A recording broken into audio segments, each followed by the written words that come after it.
হারাম উপার্জনের সাথে সবসময় বান্দার হক জড়িত থাকে। আমরা অনেক সময় মনে করি কিছু গুনাহ করলাম, কিছু পাপ করলাম, হয়তো প্লাস মাইনাস হয়ে যাবে। আসলে আমরা আল্লাহর কাছে যে গুনাহগুলো করি, আমি হয়তো শুকরের মাংস ভক্ষণ করেছি, নামাজও পড়েছি, রোজা রেখেছি, আমার এই শুকরের মাংস ভক্ষণের পাপ তওবাতে ক্ষমা হবে, এমনকি নেক আমল দ্বারা আমার অনেক নামাজ, অনেক রোজা দ্বারা ক্ষমা হতে পারে। কিন্তু হারাম উপার্জন কিন্তু তা নয়, কারণ হারাম উপার্জনের সাথে সবসময় বান্দার হক জড়িত থাকে।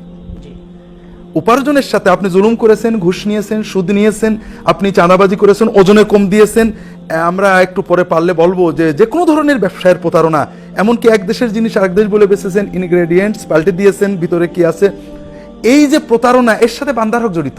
এক্ষেত্রে আপনি শত ইবাদত করলেও আল্লাহর হুকুম অমান্য করার অপরাধ আল্লাহ মাফ করবেন, কিন্তু বান্দার ওজনের ওই পরিমাণ বুঝে না দিয়ে আপনি আল্লাহ মাফ করবেন না। এখানে আপনি যত দান করছেন আপনার গুনাহ গুনাহই থেকে যাচ্ছে, সবটা যার আপনি জুলুম করেছেন, ঘুষ নিয়েছেন, যাকে ফাঁকি দিয়েছেন, তা আপনি পাচ্ছেন না কিছু।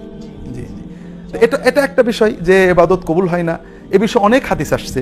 3 নম্বর যেটা, যে এটাতে আপনার পরিবারের বরকত নষ্ট হয়ে যাবে, এটা বিভিন্ন হাদিসে আসছে।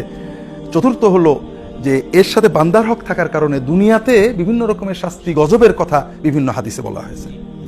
এগুলো সবই হারাম উপার্জনের ভয়াবহতা, এটা আমাদের সবারই বোঝা দরকার। অনেক সময় আমরা দুর্ভাগ্যজনক মনে করি যে বর্তমান সময়ে কিছুটা অনিয়ম না করলে চলা যায় না। আসলে এর জন্য সবাই আমরা দায়ী। একজন সৎ কর্মকর্তা তার সেই সততার জন্য কোনো পুরস্কার পান না, কিন্তু দুর্নীতিবাজ মানুষ এগিয়ে যান। আমরা তাদের জন্য সততাকে উৎসাহ দেওয়ার ব্যবস্থা করতে পারছি না। তারপরও আল্লাহর দিকে তাকিয়ে, আল্লাহর ওয়াদা মাইয়াত্তাকিল্লাহ ইয়াজআল মাখরাজান ওয়া ইয়ারযুকহু মিন হাইসু লা ইয়াহতাসিব, আল্লাহ কোরআনে ওয়াদা করেছেন যদি কেউ আল্লাহকে ভয় করে, মুত্তাকওয়ার উপর থাকতে চায়, আল্লাহ তার ব্যবস্থা করবেন আর এমনভাবে রিজিক দেবেন যে সে চিন্তাও করতে পারবে, ধারণাতেই তুচ্ছ থেকে। কাজে আমরা বুঝবো যে অপরাধ আমরা আল্লাহর কাছে করি, বান্দার কাছে না করি। হারাম উপার্জন থেকে হালালে থাকার চেষ্টা করি, আল্লাহ তো ওয়াদা করেছেন বরকত দেবেন। হারাম থেকে বেঁচে থাকার তৌফিক আল্লাহ আমাদের দান করুন। আলহামদুলিল্লাহ স্যার, আপনি চমৎকার বলছিলেন। এই পর্যায়ে আপনার কাছে আমরা আরো একটু বিস্তারিত জানতে চাইবো যে হালাল উপার্জনের অনেক পদ্ধতি আছে, যেমন আছে ব্যবসা ক্ষেত্রে হারাম উপার্জন হতে পারে, তারপর কৃষি ক্ষেত্রে হতে পারে, তারপরে অন্যান্য বিভিন্ন যে কার্যক্রম মানুষ করে, কাজ করে উপার্জনের যত পদ্ধতি আছে সেগুলোতে হারাম হতে পারে। তো এক্ষেত্রে আমরা প্রথমে চাকুরি, ব্যবসা, কৃষি তিনটাকে যদি নেই, আমাদের জীবনে তো এগুলি সবচেয়ে বেশি। হয়তো কেউ চাকরি করছি, না হয় কৃষি কাজ করছি, অথবা কেউ ব্যবসা করছি। এই তিনটার মধ্যেই পড়বে।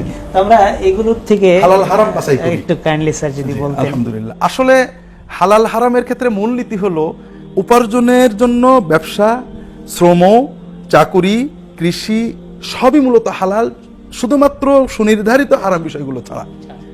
কাজেই হালাল অনেক, হারাম সীমিত। দ্বিতীয়ত, আমরা হালাল খুব প্রশস্ত, এই জন্য আমরা হালালের বিষয়টা, হালাল বলতে হবে সবই হালাল, এইগুলো বাদে আমরা সেই এইগুলো বাদে বাদ কোনগুলো এগুলো একটু যদি বলতেন। কৃষির ক্ষেত্রে সাধারণত আমরা হারামে পড়ি কয়েকভাবে। একটা হলো কৃষি হাদিস উৎসাহ দিয়ে আছে, একটা হলো অবৈধ জমি দখল করা। রাসূল পাক সাল্লাল্লাহু আলাইহি মানেকতা আশিবরাম মিনাল আরদি বিগাইরি হাক্কিন তুওয়াক্কাহু ইয়াউমাল কিয়ামাতি সাবআ আরাদিন। যদি কেউ 1 বিঘত জমি অবৈধভাবে, সেটা সরকারি জবরদখল করে হোক, পরের জমি দখল করে হোক, অন্যায় দলিল দিয়ে হোক, আইল ঠেলে হোক, দখল করে, কিয়ামতের দিন 7 তবক জমির সতা গলায় ঝুলিয়ে তাকে জাহান্নামে ফেলে দেব। অন্যান্য আরেকটা হলো আমরা যেটা কৃষি এবং সকল ক্ষেত্রে আমরা ক্ষতিকারক বিষয় গোপন করে বেচা। আমরা মাছে, পণ্যে, কৃষি পণ্যে অনেক সময় ক্ষতিকারক কেমিক্যাল ব্যবহার করছি, ফরমালিন দিচ্ছি। এটা কঠিন হারাম। দুর্ভাগ্য যে আমাদের কৃষকরা পরিশ্রম করে, কঠিন হাড় ভাঙা পরিশ্রমের হালাল উপার্জন সামান্য লোভের জন্য কেমিক্যাল দিয়ে দিচ্ছেন, এবং মানুষকে এটা মান গাশশানা ফালাইসা মিন্না, যে তার পণ্যের ত্রুটিগুলো গোপন রেখে বিক্রি করবে, সে আমার উম্মতি নয়, অর্থাৎ যে প্রতারণা করলো, জি, সে আমার উম্মতের মধ্যেই না। এরপরে আরেকটা যেটা আমাদের বুঝতে হবে, যে কৃষি এবং ব্যবসা দুটো মিলিয়ে লা ইয়াহতাকিরু ইল্লা খাতি, অর্থাৎ মজুদ, যে কোনো পণ্যকে মজুদ করে দাম বাড়ানো। সহিহ মুসলিমের হাদিস, এটা অন্যান্য কিতাবের, যে মজুদদারি করে পাপী ছাড়া কেউ মজুদদারি করে না। কাজেই স্বাভাবিক জমা করে রাখা অবৈধ নয়, কিন্তু এমন যদি হয় যে আমি জমা করে রেখেছি, ক্রাইসিস সৃষ্টি, এটা নিঃসন্দেহে হারাম, এবং এ ব্যাপারে অনেক হাদিস রয়েছে। চাকরি বাকরির ক্ষেত্রে হারামের যেটা মূল সূত্র, সেটা হলো যে বিষয়টা হারাম, যে ব্যবসা হারাম, যে পণ্য হারাম, তার চাকরিও হারাম। যেমন সুদের সাথে জড়িত চাকরি হারাম, মদের সাথে জড়িত চাকরি হারাম, এছাড়া বাকি চাকরি হারাম। তবে যেটা চাকরির ক্ষেত্রে আমরা যেটা করি, চুক্তিবদ্ধ কর্মে কম কর্ম করে বেতন নেওয়া। জি। চুক্তি অনুযায়ী পরিপূর্ণ কর্ম, অর্থাৎ কর্মকর্তা আমার সামনে দাঁড়িয়ে থাকলে, আমার সামনে ক্যামেরা রেখে দিলে যেটুক করতাম, ঠিক আমার সাধ্যমতো পরিপূর্ণ কর্ম আদায় করে দেওয়া আমার জন্য ফরজ দায়িত্ব। এই ক্ষেত্রে ফাঁকি দেওয়াটা হ্যাঁ, এটা আমার ওই ফাঁকির উপার্জনটুকু হারাম হয়ে হারাম যাবে। হবে, জি। এটা আমরা অকারণে করি, সামান্য ফাঁকি দিতে যে আমার কষ্টটার সাথে কিছু হারাম মিশিয়ে ফেলি, দুর্ভাগ্য।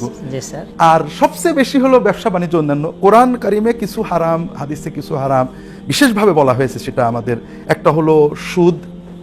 সুদের সংজ্ঞা হলো অর্থ দিয়ে অর্থ বা একই পণ্য দিয়ে ওই পণ্য বেশি নেওয়া, সময়ের বিনিময়ে বা অন্য কোনো কারণে। আর আল্লাহ ব্যবসাকে হালাল করেছেন। ব্যবসা হলো পণ্য দিয়ে টাকা বা টাকা দিয়ে পণ্য। স্যার, সুদ বিষয়ক বিষয়টি আমরা আরেকদিন একটা স্বতন্ত্র প্রোগ্রামই করতে হবে, কারণ এই বিষয়টা এটা অত্যন্ত আমাদের জন্য খুবই গুরুত্বপূর্ণ। গুরুত্বপূর্ণ, জি। স্যার, সামাজিক বেদি হিসাবে আরেকটি ব্যাপার, যৌতুক নেওয়াটা, এটা কি হারামের পর্যায়ে পড়ে? যৌতুক তো মানে বিশ্বের সবচেয়ে নোংরা চাঁদাবাজি। ওয়ালা তাকুলু আমওয়ালাকুম বাইনাকুম বিল বাতিল ইল্লা আন তাকুনা তিজারাতান আন তারাদিম মিনকুম। জি। তোমরা পরস্পরে একে অপরের অবৈধভাবে টাকা কেড়ে নিও না, শুধুমাত্র ব্যবসা বাণিজ্য উভয়ের সম্মতি। সব অন্যের দ্রব্য জোর করে কেড়ে নেওয়া সকল ক্ষেত্রে হারাম। এক্ষেত্রে রাসূলুল্লাহ সাল্লাল্লাহু আলাইহি ওয়াসাল্লাম বিশেষ কিছু শ্রেণীর কথা বলেছেন, এটা এখানে বলতেই হবে। একটা দুর্বল শ্রেণী, এতিমদের কথা আল্লাহ কোরআনে বারবার বলেছেন যে এতিমের সবার সম্পদ নেওয়াই হারাম, কিন্তু দুর্বলের ক্ষেত্রে কোরআনে এবং হাদিসে বিশেষ গুরুত্ব দেওয়া হয়েছে। এতিমের দ্রব্য আর সমাজের অমুসলিম শ্রেণীর দ্রব্য, মান আদা মুআহিদান আও যিম্মিয়ান আও আখাযা মিনহু শাইয়ান মিন গায়রি তিবি নাফসিহি কুনতু খাসমাহু আও খাসিমাহু ইয়াউমাল কিয়ামা। আবু দাউদ অন্যান্য কিতাবের সহিহ হাদিসে রাসূলুল্লাহ সাল্লাল্লাহু আলাইহি ওয়াসাল্লাম বলছেন, যদি কেউ মুসলিম সমাজে বসবাসকারী অমুসলিমের কাছ থেকে তার ইচ্ছার বাইরে সামান্য কিছু গ্রহণ করে, কেড়ে নেয়, তাকে কষ্ট দেয়, তাকে এমন দায়িত্ব দেয় তার কর্ম নয়, আমি কিয়ামতের দিন নিজে আমার এই উম্মতের এই মুসলমানের বিরুদ্ধে মামলা দেয়।